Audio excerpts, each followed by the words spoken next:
Roz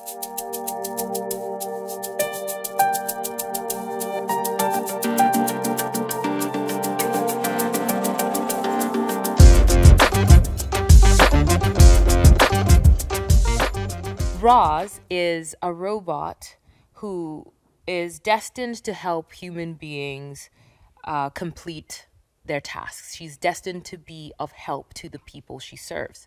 But she finds herself on an island that doesn't have any people on it. All the island has is wild animals. And because she knows nothing but to do the job she was intended to do, she goes about trying to be of help to these wild animals. And then in the process, she has to learn to be more than she was programmed to be.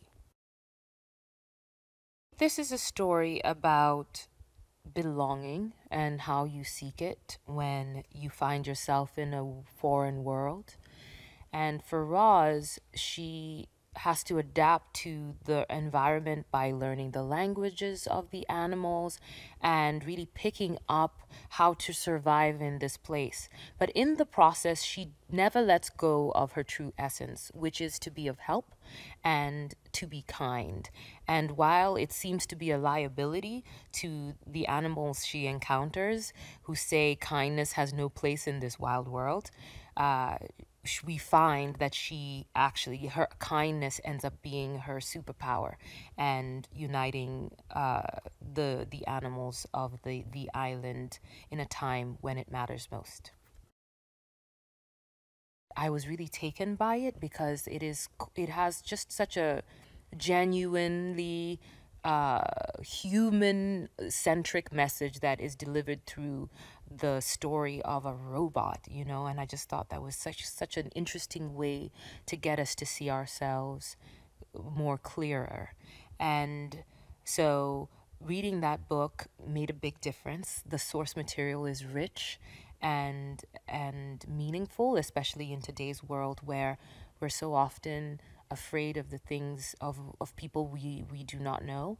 And I feel like we are resorting back to tribal affiliations that can limit us. And here is a book that's saying, that there is a shared, there's value in generosity and there's value in kindness. In our very first session, I came with some thoughts, and it was high stakes to see how Chris would take my opinions about things he'd been working on for a much longer time than I had. And Chris was so game. He was always receptive, always considerate of the things that I offered up. We would have really fruitful debates that really just built a sort of like a framework, a foundation for what ended up becoming Roz's evolution from script to script.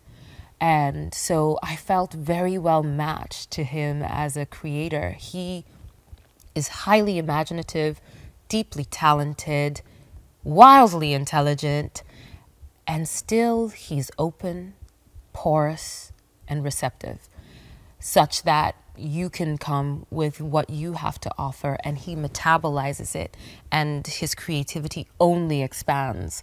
And I found that he too was so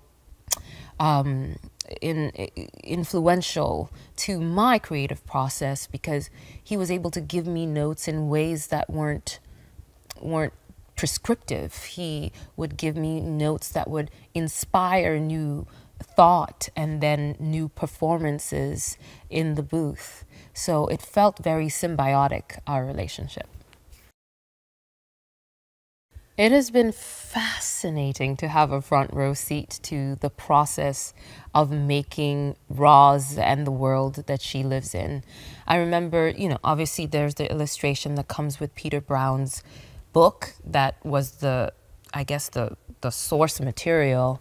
But then there was all the interpretations from pencil sketches and then adding color and dimension and texture and scale that has come through the years. And to see the final version of Roz in the film as three-dimensional as you can possibly get with a two-dimensional medium. It's been so fascinating, and the choices have been very specific to tell this story. One of the coolest things, I think, is that they shied away from giving Roz a human-like face. You know, so yes, she has limbs and that sort of thing, but her face is just two circles. She doesn't have a nose, she doesn't have a mouth, and therefore she doesn't have expression as we would expect it. And yet there's so much empathy we get from her as she evolves into a more empathetic, more individualized being. When we think about the word wild in today's society, in modern society, urban society, it's something that we try and get away from as much as possible, right? It has a negative connotation, that it is untamed, it is unsophisticated, and therefore it is problematic.